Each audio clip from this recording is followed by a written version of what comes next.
Oke, Bismillahirrahmanirrahim. Assalamualaikum warahmatullahi wabarakatuh. Hari ini saya akan jelaskan pertemuan ke-6 untuk contoh soal UTS ya di pertemuan ini. UTS-nya nanti masing-masing dapat soal satu soal aja yang ada hubungannya sama berulangan dan percabangan dengan studi kasus ya. Dan saya buat dalam berbahasa Inggris supaya terbiasa dengan konteks teks berbahasa Inggris ya, biar gak alergi. Contoh soalnya seperti ini ya, productivity evaluation in startup. Contoh, in a fast startup, management want to evaluate employee productivity over several days.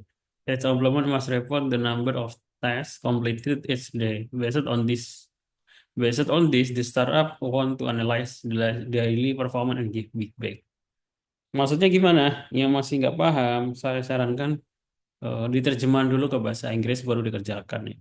Jadi sebuah startup pengen mengevaluasi employee pegawainya ya, apakah produktif atau enggak ya per hari.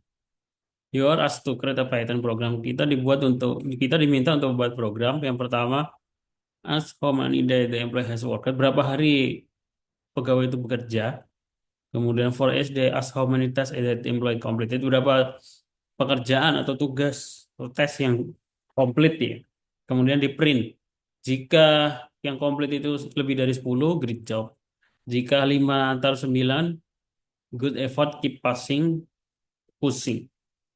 If the complete less, kalau kurang dari 5, need improvement atau ditingkatkan. Kemudian yang terakhir, at the end, the program should count on and print.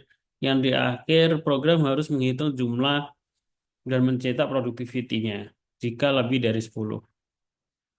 Ya, pertama cara ngerjainnya ya diterjemahin dulu kalau masih belum paham ya. Kalau sudah paham bisa langsung dikerjakan. Jadi kita disuruh membuat program untuk menghitung produktivitas karyawan, pegawai karyawan. Pertama menanyakan berapa hari karyawan bekerja. Ini pakai inputan terus pakai for ya. Kemudian untuk setiap hari menanyakan berapa tugas yang diselesaikan karyawan. Kemudian kalau 10 tugas lebih kerja bagus, 5 sampai 9 usaha bagus. Kalau kurang dari 5 perlu meningkatkan. Pakai if else ya, ini ada 3 kondisi. Nah, di akhir totalnya dicetak berapa hari yang produktif, yaitu harinya berapa hari yang lebih dari 10. Ini juga pakai if juga. Jawabannya gimana? Ini saya kasih contoh jawaban supaya ada gambaran pengerjaannya ya. Dan lebih paham penggunaan for atau percabangan dan if else atau perulangan. For itu perulangan, if else percabangan. Tadi sudah saya rekam belum? Udah ya. Pertama kita buat program. Nah, perlu diingat nanti ketika UTS harus mencetak nama sama NIM ya. Harusnya idealnya dicetak nama sama NIM di awal. Kemudian kita buat dan ini hari, integer input masukkan jumlah hari bekerja. Terus kita buat variabel kosong dulu untuk produktivitas harinya. Ini variabel kosong sama dengan 0 produktif day. Kemudian kita menggunakan perulangan dari 3 pertanyaan ya. Dari pertanyaan berapa hari bekerja itu.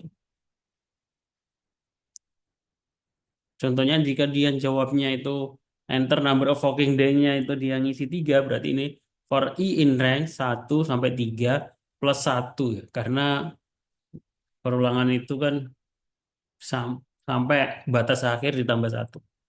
Berarti 1 sampai 3. Print day pertama gitu ya.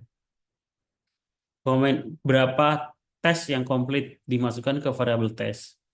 Kemudian kita cek jika tes lebih besar 10, cetak grid job. Else jika tes di antara lebih kecil 5, good effort. Else yang terakhir need improvement. Kemudian